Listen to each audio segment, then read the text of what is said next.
Hello friends, ಇವತ್ತಿನ trade ನೋಡೋದಾದರೆ ನೀವು ನೋಡಿರ್ಬೋದು ಇಲ್ಲಿ ಬರ್ಜರ್ ಪೇಂಟ್ಸ್ ನಂಗೆ ಒಂದು ಅಲರ್ಟ್ ಬಂದಿತ್ತು 1:13 ಸೊ ಇದು 498ಗೆ ಟ್ರಿಗರ್ ಆಗಿರ್ತಕ್ಕಂಥದ್ದು. ಸೊ 498ಗೆ ನಾನು 1100 ಕ್ವಾಂಟಿಟಿನ ತೊಗೊಂಡಿದ್ದೆ. ಸೊ ಇಲ್ಲಿ ನೀವು ನೋಡ್ಬೋದು ಎಕ್ಸಿಕ್ಯೂಟೆಡ್ ಆರ್ಡ್ರಲ್ಲಿ ನಾನು 498ಗೆ ಆರ್ಡ್ರನ್ನ ಪ್ಲೇಸ್ ಮಾಡಿದ್ದೆ. ನಾವು ಚಾರ್ಟ್ ಓಪನ್ ಮಾಡಿ ತೋರಿಸ್ತೀನಿ. 499.9ಗೆ ಆರ್ಡ್ರನ್ನ ಕ್ಲೋಸ್ ಮಾಡಿರ್ತೀನಿ.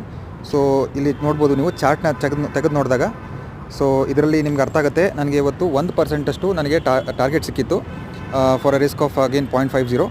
ಸೊ ಚಾರ್ಟ್ ಲೋಡ್ ಆಗಲಿ. ಸೊ ಚಾರ್ಟ್ ಲೋಡ್ ಆದಾಗ ನಿಮಗೆ ಅರ್ಥ ಆಗ್ತಾ ಇದೆ. ನಾನು ಡೇ ಕ್ಯಾಂಡಲೇ ತೊಗೊಳ್ತಾ ಇದ್ದೀನಿ. ಡೇ ಕ್ಯಾಂಡಲಲ್ಲಿ ನೀವು ನೋಡಿರ್ಬೋದು 498ಗೆ ನಾನೊಂದು ಪ್ರೈಸ್ ಆ್ಯಕ್ಷನ್ಗೆ ನಾನೊಂದು ಲೈನ್ ಹಾಕಿಟ್ಟಿರ್ತಿದ್ದೆ.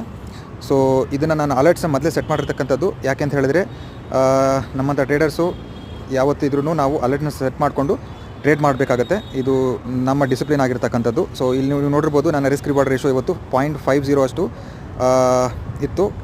ಎಲ್ಲಿ ರಿಸ್ಕು ಅದೇ ರಿವಾರ್ಡ್ ನೋಡಿದಾಗ ನಾನು 0.39 ಮಾತ್ರ ತೊಗೊಂಡೆ ಇವತ್ತು. ಯಾಕೋಸ್ಕರ ಅಂತ ಹೇಳಿದ್ರೆ ಮಾರ್ಕೆಟ್ ತುಂಬ ಅನ್ಸ್ಟೇಬಲ್ ಆಗಿರ್ತಕ್ಕಂಥದ್ದು. ಸೊ 0.49ಗೆ 499.90ಗೆ ಎಕ್ಸಿಕ್ಯೂಟ್ ಆಗಿರ್ತಕ್ಕಂಥದ್ದು. ಸೊ ಅದು ಇನ್ನೂ ತುಂಬ ಮೇಲೆ ಹೋಗಿದೆ, 1% ಅಷ್ಟು ಹೋಗಿದೆ. ಸೊ ಆದರೂ ನಾನು 0.39ಗೆ ಎಕ್ಸಿಕ್ಯೂಟ್ ಮಾಡಿದ್ದೀನಿ. ಇಲ್ಲಿ ನೋಡಿರ್ಬೋದು ನೀವು ನನ್ನ ಸೆಲ್ ಆರ್ಡ್ರು ಪ್ರಾಫಿಟಲ್ಲಿ ಇವತ್ತು ಎಂಡ್ ಆಗಿದೆ. ಸೊ ಇದು ಇವತ್ತಿನ ಪ್ರಾಫಿಟ್ ನಂದು. ಸೊ ಹಾಗೆ ನನ್ನ ಟ್ರೇಡ್ ಮುಗಿಸಿ ನಾನಿವತ್ತು ಪಾರ್ಕ್ಗೆ ಹೋಗೋಣ ಅಂತ ಅನಿಸ್ತು. ಸೊ ಯಾಕೆ ಅಂತ ಹೇಳಿದ್ರೆ ನಮ್ಮಂಥ ಟ್ರೇಡರ್ಸ್ಗೆ ಎಮೋಷನ್ ಕೋಷನ್ನ ಹಿಡಿದಿಟ್ಕೊಳ್ತಕ್ಕಂಥದ್ದು ತುಂಬ ಮುಖ್ಯವಾಗುತ್ತೆ. ಸೊ ಹೀಗೆ ಪಾರ್ಕಲ್ಲಿ ನಾನು ಹೋದಾಗ ಮೆಡಿಟೇಷನ್ ಮಾಡೋಕ್ಕೆ ಕೂತ್ಕೊಂಡೆ. ಸೊ ಮೆಡಿಟೇಷನಲ್ಲಿ ಟ್ರೇಡಿಂಗಿಗೆ ತುಂಬ ಉಪಯೋಗ ಆಗುತ್ತೆ.